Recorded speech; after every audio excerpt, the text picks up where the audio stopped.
A scion of many worlds.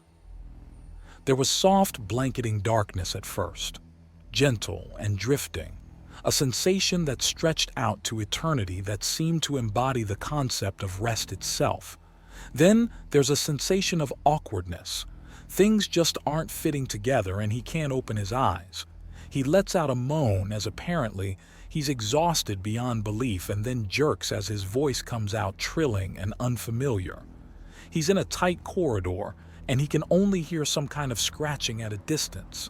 Then, as he shakes his head, things jolt in the strangest way as he can sense something nearby, tingling and warping from some things attached to his head. He slams to the side as hard as he can, and whatever he's in tilts, then rocks back, and he grasps that he's in some kind of cage, so he checks the other side, and it tilts hard before then falling over. Something shifts, and with a clunk, the world opens forward and he moves his hand up to rub at his eyes. Then he flinches back at the feeling of the coarse, brutal claws. He uses the back of them to clear the gunk away, and his eyes snap open to behold 2, 3 clawed hands. His wrists are covered in puffs of fur that trails down as he looks down to behold a body covered in the pale white fur. "What's going on?" he demands as he pushes against the wall, and everything shifts until it flops to the side with him facing up. He now has room to sit up and rises as best he can. His muscles are weak and atrophied. His sense of touch is going utterly insane and everything is unfamiliar. There's the sound of roaring and the crashing of steel against steel in brutal, harassing clunks. He once again looks upon his hands, 3 brutal black claws, segmented like armor and coming to sharp points. He's been reduced to 2 fingers and a thumb, and all 3 end in a spear. He clenches and unclenches them a few times. There's little feedback. Whatever's happened, he has almost no sense of touch through his hands. The absence gnaws at him. His feet are much the same, except they open far wider by default. 2 curved claws gripping the floor of stone and a third behind to offer balance. Whatever he is, he's some kind of brutal predator. There's another crash, much closer this time, and it's coupled with a garbled amount of speech. Some of it he recognizes as galactic standard, the rest is foreign. What he does recognize is a mix of threats and foul implications. Details later, survival now. He mutters to himself as he pulls at the local axiom as he's been taught to reinforce himself. What was meant to be a tiny whisper rushes in with the force of an explosion. In moments, his body is reinforced, particularly around his newest additions. All 6 of them, 2 on the head and 4 on the back, and in an instant it snaps into place. Antenna and wings. He's a goddamned Mothman right out of a campfire story. A starving and weak Mothman with maybe seconds to live if he doesn't get some goddamn control of the situation with what sounds like a barbarian horde crashing down towards him. He cases the area. He's in a room.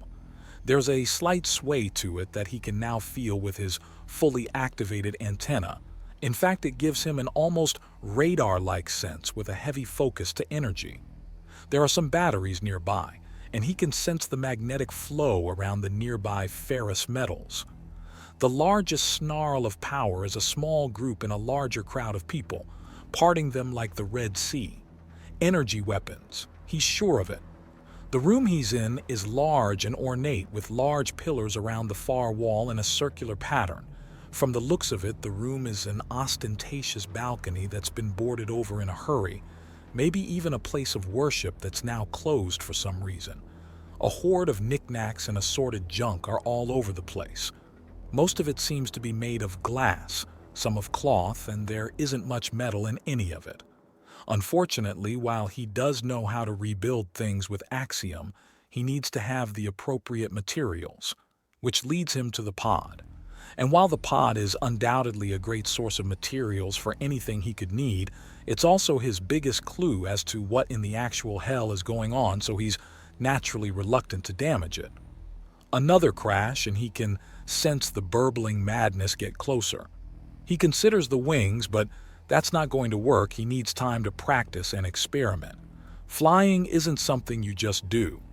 Thankfully, the barricaded wall of the room seems to be mostly made of wood, and he's willing to bet that it'll work well. The room he's in is high up and unsteady, meaning not properly secured. So he heads to the nearest wall and sinks his claws in. With ease, he feels the claws go clean through the thin boards, and he rips out a small section of wall. His new sense is suddenly opened up massively, and he tries to whistle, but it comes out as a high-pitched trill. He pauses partway through it. That was not a sound he wanted to make. The clamor of the approaching barbarian horde grows even louder, and he turns before making up his mind. So now we look into the perspective of another character, say one that's attacking the temple. Magrica the Massive crashes through her opponents and sends them flying like toys. Her moniker, once a cruel joke, was now true in regards to the sheer force of her blows. The prize was here. The means to shatter the grip of the grand midwives have on the many tribes. A living prize, some kind of sainted artifact that the midwives were keeping protected with all their might. Not enough to face her, though. With her wings wrapped around her arms and hands, her grip is unbreakable and her swings irresistible, for she is a metak, as mighty as a mountain despite being smaller than a Jomos mound. She's not even kidding. She has literally walked among Jomos colonies, and the mounds tower over her like trees. It's absurd how much of the world is so much larger, despite how easily she can tear it up and throw it around. What lays beyond is not for the likes of. One of the last midwives tries to pronounce like a priestess at Mass and is hurled to the side like the waste of time she is. The final barrier stands between her and the prize, and she infuses the power into her wings and rips the reinforced door off its hinges before racing in. She is metak, as swift as she is strong. She need only grab the prize and be away swifter than even the wind can touch her. The chamber is a rapidly covered over balcony with thin wood and an obvious hole in the wall. She is not the first here, but something still remains. It glows with an inner light as if the stars themselves had been captured and made into metal. It shines brighter than any mirror, and there is a soft cushioning within it. It almost resembles a coffin, but made of metal and glass and otherworldly materials. Is it the chest, or was there? She begins to ask herself when she hears something nearby. A being is on the outer side of the building. This is followed by light in the distance as the midwife warriors begin to truly use their weapons of light. Only her wings can resist those forms of attack, and they are clever enough to strike where her wings are not. With a snarl of frustration, she finds that her mind is made up for her, and she makes for the hole in the wall. Perhaps she will find some trail of the previous thief, and a brutal claw grabs at her neck and rips her from the air before slamming her into the wall with force enough to crack it. The white fur and claw say, Urthani, but they're a shy and timid people. They would never. What am I? The Urthani roars into her face, baring every tooth for her inspection. By reflex alone, she slams her wings together into their wrist to break the grip, and they throw her away to spin in the air. She rights herself with ease and turns to see the strange Urthani climbing upwards. The being sinks its claws, designed to keep it safe as it sleeps upon the trunks of trees, into the wood of the building as it climbs higher. The strange one glances back at her often, but she makes no move to attack as she simply stays out of reach to try and unravel the puzzle presented before her. Urthani are peaceful scavengers. They sup on the nectar of flowers, the sweet flesh of fruits, and will occasionally scavenge carrion. They avoid battle and live dull, empty lives of endless consumption from birth to death, never burning with true desire or ambition. This one is more akin to a furious beast forced into the form of an Urthani and set loose. Is this the prize from within the star-glass coffin? There is a scream of protest and rage from within the chamber of the coffin below. Clearly the prize was not the coffin itself, meaning it is this Urthani. An Urthani that looks as if her breasts and rear had been torn away, that moves like a beast on the hunt and refuses to fly. An Urthani that knows not what it is and is aggressive, strong, and yet wise enough to not attack twice. A mystery indeed. Too often are her adventures straightforward and clean. She had attacked the citadel in hopes that the treasure from the goddess had been something worth stealing, but instead it has stolen itself. The Urthani runs against the stone of the more properly built parts of the citadel and very clearly curses in an unknown language. So it knows both trade and another tongue. How many fit within its head? To her utter fascination, the Urthani takes the harder route, and rather than simply flying away to wherever she would wish to be, the strange one imbues their claws with power and embeds them into the solid stone. The climbing is even swifter now, as if an insult was taken by the impediment. There's a few curses in that alien tongue as the strange one rises higher and higher and quickly crests to the very top of the temple, where they take a look around, clearly surveying the area. Then the strange one looks upward and begins cursing again as they behold the sky ribbon. There's some deep breaths and a string of curses as they pace along the edge. She flies up with ease and is sensed instantly, turning to face her with claws at the ready. "What are you?" she asks, both throwing the question from before back, and it actually seems to work as the stranger Urthani huffs. "I am Sergeant Horace Blue of the Undaunted." The Urthani answers before glancing down at his own grasping claw and clenching it. "But also not. What is this place? Who are you, and why have I been turned into this thing?" "They call me Magrika the Massive, first as insult, later in fear. I am many things.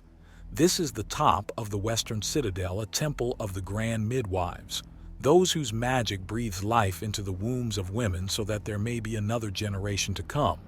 Those that do not bend the knee find their family lines in peril." Magrika answers with a grin as she paces around to get another look at Horace. She even steps off the roof and begins hovering to behold the stranger more fully. Again, little in the way of hips or anything but puffy fur from the more noble Urthani breeds. If anything, Horace resembles some spoilt princess of unnaturally tall and broad frame before her breasts and ass grew in. There's something else to the Urthani, something that Magrika cannot place and has never seen before. Is this really the time for the "you're the first man I've ever seen" routine? I know the galaxy is hungry for men, but I've never heard of such things, Magrika states, and the Urthani looks shocked.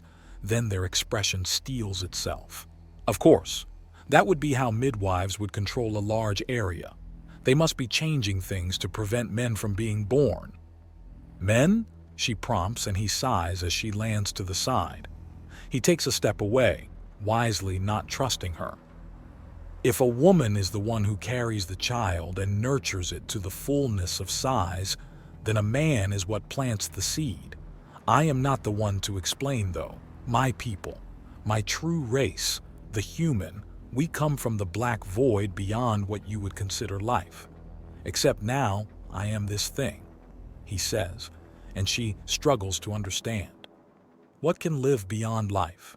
Still, if this being is something that can produce children without magic, or has inborn magic to create life, then Horace is a living holy relic to the Grand Midwives, meaning this promises to be an adventure to remember.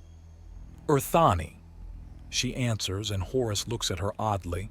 "You are an Urthani, drinkers of sweet saps and nectars, eaters of the flesh of fruits. They also dine upon the flesh of felled beasts, but only rarely. They are not warriors." "Why not? These antennae can see much from a great distance. These claws are sharp and strong. Couple those with wings, and few foes, let alone beasts, would stand a chance. They are timid and frail of spine and soul. Their muscles are more rotted meat than might, and their lives are soft and sweet." Magrika dismisses, and Horace huffs. "Not a bad way to live, but not for me." "You claim to be able to breathe life into a woman's womb," she asks, getting to the meat of the conversation. I did not say it like that. Could you do so now? No, this body is different. It has the proper parts, but it works differently. The urges of mating are not within me. Mating? Like a beast? Are we all not beasts, just with mightier minds? I suppose. But you could. When the time is right, you could mate with a woman and she would bear a child.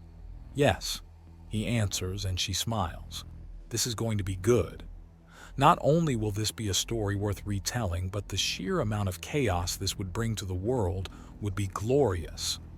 They're nearly here. I've never flown before. Is there anywhere nearby that is safe to land? Now Horus was speaking her language. "O' course, miss. Mister, he, him, and his. But I'll tell you about all the little language bits later. Which way?" He interrupts, and she catches a ring of insult and annoyance in his aura. She insulted him? That's hilarious. "Follow me," she says, taking off, and he glares after her for a moment. Then he crouches down and launches off the roof, just in time for the hatch to the floor below to open and the grand midwives to see him rocket through the air. He brings out his wings, and after a few moments of struggling, his very axiom presence takes on a dark, predatory aura that screams self-control, and his flying stabilizes into an effortless glide. She wonders exactly what kind of heroic mantle he's taken upon himself to suddenly have so much control and skill. There's a song just under his breath as she leads him away through the dark night sky. She cannot understand it. "Nana na Batman,